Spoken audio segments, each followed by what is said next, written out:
Que el Señor se le bendiga a todos los demás que están con nosotros en otro episodio de Vida Apostólica en el siglo XXI.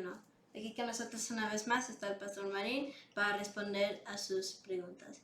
El Pastor Marín ha dedicado su vida a estudiar las Sagradas Escrituras para ayudarnos a aplicarla a nuestras vidas en el siglo XXI. Gracias hermanos por suscribirse y darle like a los videos y también prender la campana de notificaciones y también compartirlo con familiares y amigos para que también puedan ser ayudados. Y la pregunta de hoy hecha por Vicente Clet es: ¿por qué hay tantas religiones si el Señor Jesús dejó una iglesia? El Pastor Marín con ustedes. Amén. Dios les bendiga y la respuesta corta es debido a nosotros los seres humanos. Oramos y volvemos con los detalles. Señor, gracias te damos en esta tarde por esta oportunidad maravillosa que usted nos concede, estar delante de su presencia para darle la honra, la gloria y la alabanza a usted. Que esta palabra bendita, Señor, pueda bendecir nuestras vidas en esta tarde y pueda traer la respuesta que nosotros estamos esperando. En el nombre de Jesús, conforme a tu voluntad, Señor, háblanos en esta tarde en el nombre de Jesús. Amén, Señor, y amén. ¿Por qué decimos que es debido a nosotros los seres humanos que hay tantas religiones hoy día? Es porque efectivamente el Señor Jesús dejó una sola iglesia. Amén. Y cuando digo que dejó una sola iglesia, el Señor Jesús incluso no fundó ninguna iglesia. La fundaron los apóstoles, los seguidores de Él, los que en ese tiempo del ministerio de nuestro Señor Jesús eran discípulos, después fueron enviados, convertidos en apóstoles. Luego, con el pasar del tiempo, vinieron las diferencias y en el siglo IV fue la primera gran división de la Iglesia Apostólica e inicia una doctrina diferente a la que los apóstoles habían predicado hasta entonces. Pero antes vamos a ir a la palabra de Dios para luego entrar en los detalles específicos. Cuando el Señor Jesús llegó a la región de Cesarea de Filipo, Él preguntó a sus discípulos diciendo: ¿quién dicen los hombres que es el Hijo del Hombre? Unos dijeron Elías, otros Jeremías, otros Juan el Bautista, y otros dijeron o alguno de los profetas. Él les dijo: ¿y vosotros quién decís que soy yo? Y respondiendo Simón Pedro dijo: tú eres el Cristo, el Hijo del Dios viviente. Y el Señor le dijo: bienaventurado eres Simón, hijo de Jonás, porque esto no te lo reveló carne ni sangre, sino mi Padre que está en los cielos. Eso está en el capítulo 16, versículo 13 al 17 de Mateo. Pero la porción que en esta tarde yo quiero que usted abra la palabra de Dios y vayamos junto a ella es el versículo 18, el que sigue, o sea, el 16 de Mateo, el capítulo 16, el versículo 18, y dice la palabra de Dios en el nombre del Señor Jesús. Y yo también te digo que tú eres Pedro, y sobre esta roca edificaré mi iglesia, y las puertas del Hades no prevalecerán contra ella. Y a ti te daré las llaves del reino de los cielos, y todo lo que atares en la tierra será atado en los cielos, y todo lo que desatares en la tierra será desatada en los cielos. Entonces, la palabra del Señor nos enseña que la iglesia nace tras la confesión de Pedro. La promesa de la iglesia nace tras la confesión de Pedro, porque aquí, en este momento, no hay una iglesia, porque el Señor le dice a Pedro: y yo también te digo que tú eres Pedro, y sobre esta roca edificaré, o sea, no está edificada, porque es una palabra para el futuro, y dice mi iglesia, no mis iglesias. Y por si eso fuera poco, el Señor le dice a Pedro: a ti te daré las llaves, o sea, la autoridad. Las llaves representan autoridad. ¿Para qué sirven las llaves? Sirven para abrir un candado, para abrir una puerta, para abrir una chapa, para entrar a un lugar. Entonces el Señor le dio la autoridad a Pedro para que fuera él el líder de abrir el reino de Dios, el reino de los cielos aquí en la tierra, porque eso es lo que le dice: a ti te daré las llaves del reino de los cielos. Entonces Jesús no fundó ninguna iglesia, la fundaron los apóstoles y el líder de ellos era Pedro. El Señor le dio ese liderazgo, le dio esa autoridad para que él fuera el que llevara la palabra. Los demás iban a ir con él y los demás eran parte fundamental y muy importante. Ahora, pero cuando el apóstol Pedro usa esas llaves que el Señor Jesús le dio, nosotros vemos en el capítulo 2 del libro de los Hechos que en el día de Pentecostés el Señor llenó a 120 personas que estaban juntamente con los apóstoles. O sea, habían 108 personas más los 12 apóstoles, en este caso Matías, que ya había sustituido a Judas. Entonces ese día el Señor derrama el don del Espíritu Santo y tras el derramamiento del Espíritu Santo comienza la primera predicación de Pedro. O sea, incluso el editor de la Biblia, Reina Valera, cuando nosotros encontramos en el capítulo 2 del libro de los Hechos, en el encabezamiento del versículo 14 dice, primer discurso de Pedro. En otras palabras, esta es la primera vez que Pedro iba a usar esas llaves que el Señor Jesús le dio y iba a edificar la iglesia. Aquí ahora sí, se va a cumplir la palabra que el Señor dijo, edificaré. Aquí comienza a edificarse la iglesia. ¿Y cómo comienza a edificarse? Con el mensaje apostólico.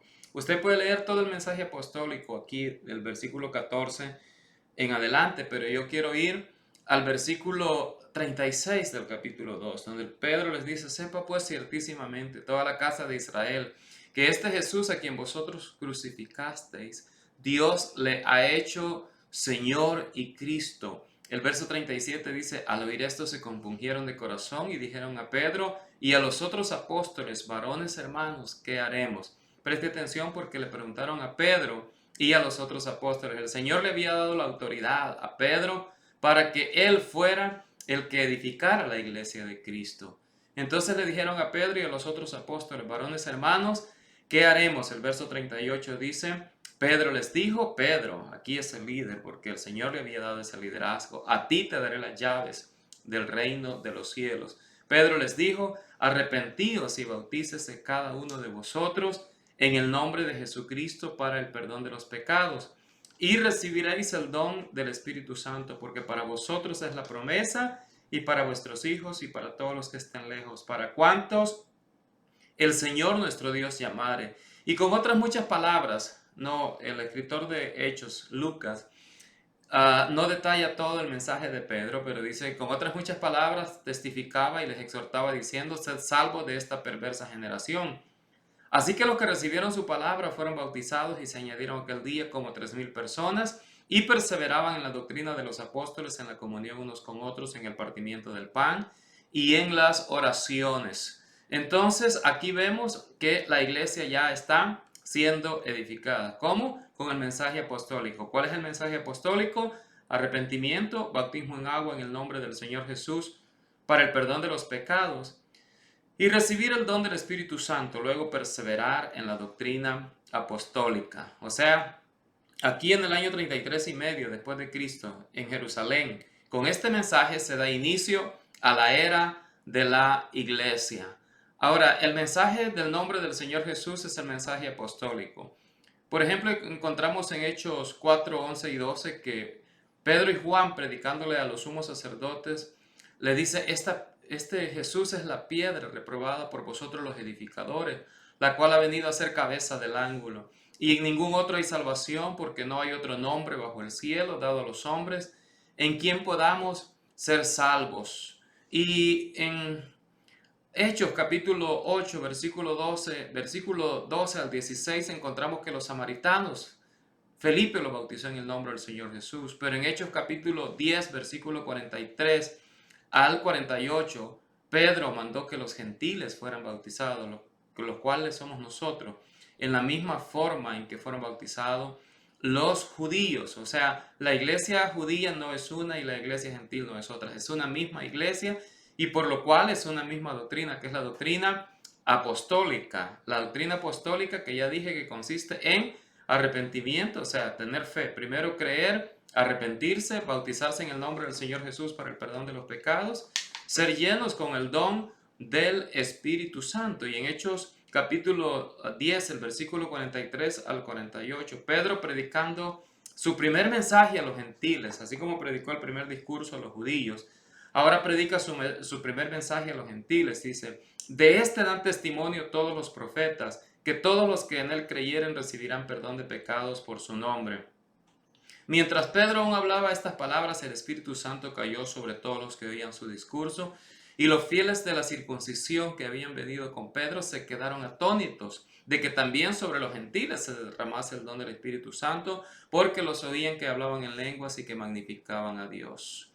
Entonces dijo Pedro, ¿puede acaso impedir el agua para que no sean bautizados estos que han recibido el Espíritu Santo también como nosotros? Y mandó bautizarles en el nombre del Señor Jesús. Judíos y gentiles y samaritanos, que son las tres razas que hay en el mundo. Entonces, establecemos que la iglesia del Señor fue fundada por los apóstoles y fue fundada bajo este fundamento. Efesios 2:20 dice, edificaos sobre el fundamento de apóstoles y profetas, siendo la principal piedra del ángulo Jesucristo mismo. En otras palabras, la iglesia del Señor fue fundada por los apóstoles y la doctrina de la iglesia del Señor Jesús, la que Él dijo que iba a edificar, es la que ya les mencioné. Ahora, ¿qué ocurre en el año 325 después de Cristo? Hay un concilio en Nicea y se quita esta doctrina, prácticamente queda por este concilio, según ellos, abolida, pero la palabra de Dios no puede quedar abolida. Ahí está. Si usted no quiere que estén esos versículos ahí, pues solo que usted se lo quiere quitar a la palabra de Dios. Pero en Nicea comienza una doctrina que es la doctrina llamada de la Trinidad. Entonces, los apóstoles no predicaron tal doctrina. Ellos predicaron el nombre del Señor Jesús. Y Tomás dijo, Señor mío y Dios mío. Ellos predicaron Deuteronomio 6:4, oye Israel, Jehová nuestro Dios, Jehová uno es. Ellos predicaron la creencia en un solo Dios. Romanos 3:30 también dice que hay un solo Dios. Y todo el Nuevo Testamento sigue diciendo que hay un solo Dios. Y ellos bautizaron en el nombre del Señor Jesús. Entonces viene esta doctrina de Nicea en el año 325 e implementan la creencia de la doctrina trinitaria. Y de allí en adelante comenzaron a bautizar niños y personas adultas en el nombre del Padre, del Hijo y del Espíritu Santo, cosa que no encontramos nosotros registrada en el momento en que la iglesia es edificada. Los apóstoles nunca invocaron el nombre del Padre, del Hijo y del Espíritu Santo a la hora de ser bautizados. Eso es una doctrina que comienza en el año 325 después de Cristo. Entonces, en el mundo hay entonces la creencia en un solo Dios, que es lo que sigue la doctrina apostólica, y la creencia en tres divinas personas, la Santísima Trinidad, que es lo que sigue las iglesias de creencias trinitarias. Y también hay un grupo por ahí que también cree que son dos, o sea, que son dos dioses. Entonces, todas las iglesias que se adhieren a la doctrina trinitaria, todas se adhieren a la doctrina católica. O sea, si son trinitarios, son católicos. Y todos los que se adhieren a la doctrina del nombre de Jesús, bautizando en el nombre de Jesús, nos llamamos unicitarios. O sea, todos somos llamados apostólicos, no importa cómo se llame la denominación. Y de ahí hay un pequeño grupo también que ya les dije que cree en que hay dos dioses. Pero nosotros seguimos proclamando conforme a la palabra del Señor. Oye Israel, Jehová nuestro Dios, Jehová uno es. Ahora, ¿todos los del nombre de Jesús estamos unidos? No, no estamos unidos. Hay iglesias por acá que se llaman de un modo, que no pertenecen a una organización o que no pertenecen a determinada organización y siguen bautizando en el nombre del Señor Jesús y no están unidos en sí en la misma organización. ¿Por qué? Es la pregunta. Ahí mi respuesta es por causa del hombre. Porque el hombre hace señalamientos, el hombre no se quiere someter, el hombre se revela, el hombre tiene diferentes ideas. Entonces ahí es donde viene esa formación de tantas religiones, de tantas iglesias. Pero si sigue bautizando en el nombre del Señor Jesús, pertenece a ese grupo de iglesias de creencia apostólica. Ahora, Si se va al bautismo en el nombre del Padre, del Hijo y del Espíritu Santo, entonces pertenece al grupo de iglesias trinitarias que su fundamento lo tienen en la católica en el año 325 después de Cristo. Y si son dualistas, pues ellos todavía siguen bautizando en el nombre del Padre, del Hijo y del Espíritu Santo. Incluso no se llaman ni iglesia, pero sí bautizan en el nombre del Padre, del Hijo y del Espíritu Santo.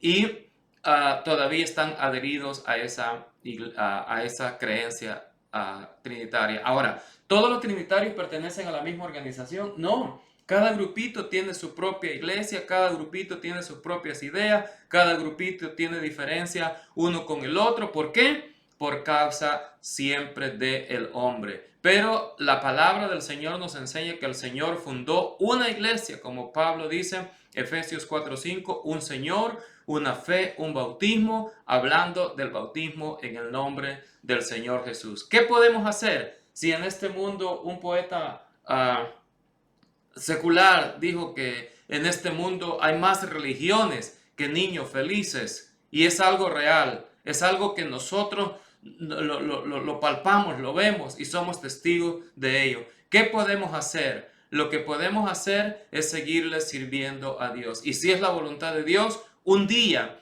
todas las iglesias que predican el mensaje apostólico volverán a ser una sola organización, como un solo hombre, para que cuando el Señor Jesús venga, Él no venga por sus iglesias, sino que venga por la iglesia de su nombre. Dios les bendiga. Amén. Gracias, pastor, por estar con nosotros en otro episodio de Vida Apostólica. Y gracias a ustedes, hermanos, por estar con nosotros en otro episodio de Vida Apostólica en el siglo XXI. Y no que se olvide, hermanos, si usted tiene una pregunta, usted lo puede mandar a través de YouTube o a través de Facebook. No se olvide, hermanos, suscribirse y darle like al video y prender la campana de notificaciones. Y también compartir los videos con familiares y amigos para que también puedan ser ayudados. Aleluya. Y por ahora, que el Señor se le bendiga y hasta la próxima vez. Amén.